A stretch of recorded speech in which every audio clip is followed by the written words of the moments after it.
Hi and welcome to the Ruby Tuesday. My name's Ruben. And I'm Kay. And today we are reviewing a Blumhouse in collaboration with Amazon movie called Nocturne. Now's the time to get down below and give us your thoughts on this film. What type of film do you think this actually is? Because it might not be quite what you think it is. So this is another Blumhouse film. It's the third of the 4 movies that they've done in collaboration with Amazon. And this story is about 2 sisters, twin sisters, that are born like a minute apart or something. 2 minutes. 2 minutes apart. They both have an amazing talent for being pianists. Yep. They go to a very intriguing school that's one of the best by the looks of it. Yeah. And from there on you can go to Juilliard. And that's the kind of competition that there is between the 2 sisters. But what spawns from that is probably something that's not quite nice, and probably something that happens a lot. The jealousy that comes from sisters when one person is kind of overlooked, when especially from like the parents. You definitely had that feeling. They have like one is better than the other, and when one is excelling at something, well done, that's the better daughter, that's the better son, because they're excelling at something. Oh, you're still good, we still like you, but...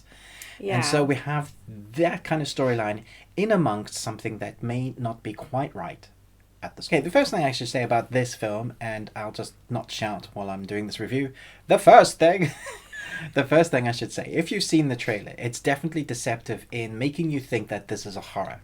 It's not. There are a couple of scary moments, there's a couple of weird, creepy shots, but other than that, I would class it more as a long drawn out story that's a thriller. The story starts when there has been a suicide at the school. That's literally how the story starts.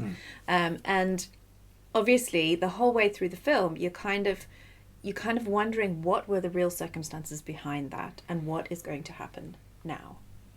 And I think as you said before, it's not necessarily a horror, and I think maybe the trailer will make you feel like it's more horror than it actually is. You may have seen all the horror bits in the trailer. You definitely have. Okay, so it's more of a drama, it's more of a psychological thriller, it's sort of a case study, what do you call it? A character study into the breaking down of the psyche of one of these characters. And that's what I liked most about this film. We see the degradation, this young... She's good at the beginning of the film, and it's not that she's bad at the end of the film. You just see the events spiral out of control. Yeah. And so you see her psyche and what she wants to do or has to do to be the best of the best of the best, and how that can break down relationships and break down your mind, and what's happening with you. It plays with reality. So it plays like, what's happening with you? Is that real? Is that not real? Am I experiencing this? What will I have to do to be the best? And all that matters to me is when someone's so obsessed with something, all that matters to me is that, I can play better than my sister. I can be one of the greats. Yeah.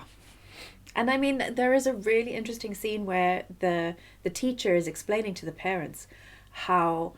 the relevance of classical music, the fact that when you go to a classical music concert and you see the soloist come out onto the stage, it's not just that person is now going to play a piece of music for you. It's that what that represents is how much that person will have had to sacrifice in their life. Like, they start playing music from when they're toddlers, and then, they're practicing hours and hours every day. They give up having a life, essentially, so that they can become good enough to represent a composer in music. And it was really interesting, that whole side of things. And it's like elite athletes, I suppose. It's the same thing. Well, whatever you want to be one of the best at, you have to spend hundreds of hours in study. There is blood, sweat and tears into that, crafting something to be great.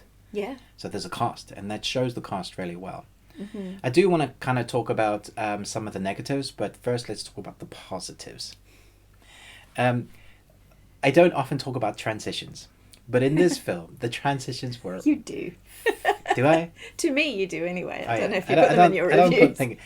But in this one, I just thought it was so good. There were at least 4 times where they went from something that might be horrific or scary, and then they transition into something that makes sense, but it's like a different scene completely, or it's not a different genre of film almost, going from one thing to another, but it's just so well done that you like, yeah, well done. Like, here's a present for you. Here's a Noddy badge. I just really appreciated that. On the other hand, the way this film is put together, one of the things that the director would have to think of, and the director wrote and directed this film, would be how the score has to be a character for this film, especially because of the genre. It's all about music. It's played throughout the film. Yeah, it's beautiful. And I really appreciated the score in this. I thought the way it is a character, the way it drives the story, often when your characters are not doing any dialogue scenes, but it's and the tone is still kind of creepy because of what the score is doing with it. When you see piano pieces being played in a way that, you know, kind of still creeps you out. I thought that was well done. I also thought the lighting was a character. Come on then. Yeah. So the way that the lighting changes in certain scenes is obviously, it's almost sentient, you know, and I guess that's what they're playing with, you know, like, is it a stray ray of sunshine or is it something else? And then, you know, obviously later on that's different. But yeah, I think it's an interesting way of demonstrating something else without giving too many spoilers. And I think when you watch this, I think the colour choice was really interesting. Yeah. Because actually that's not the colour that I would normally associate with that. Yeah. I'm speaking cryptically. Negatives of the film. So, did you have any negatives?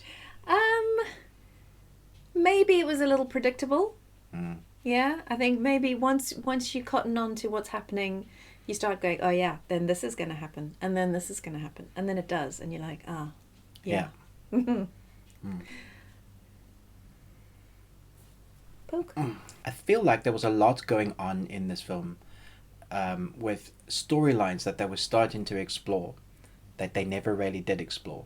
They kind of leave you to what's going on with her parents, what actually is the situation there with the daughters. They never really explain that. But I don't think they needed to, really. No. I mean, it just adds to the whole, like, what the hell?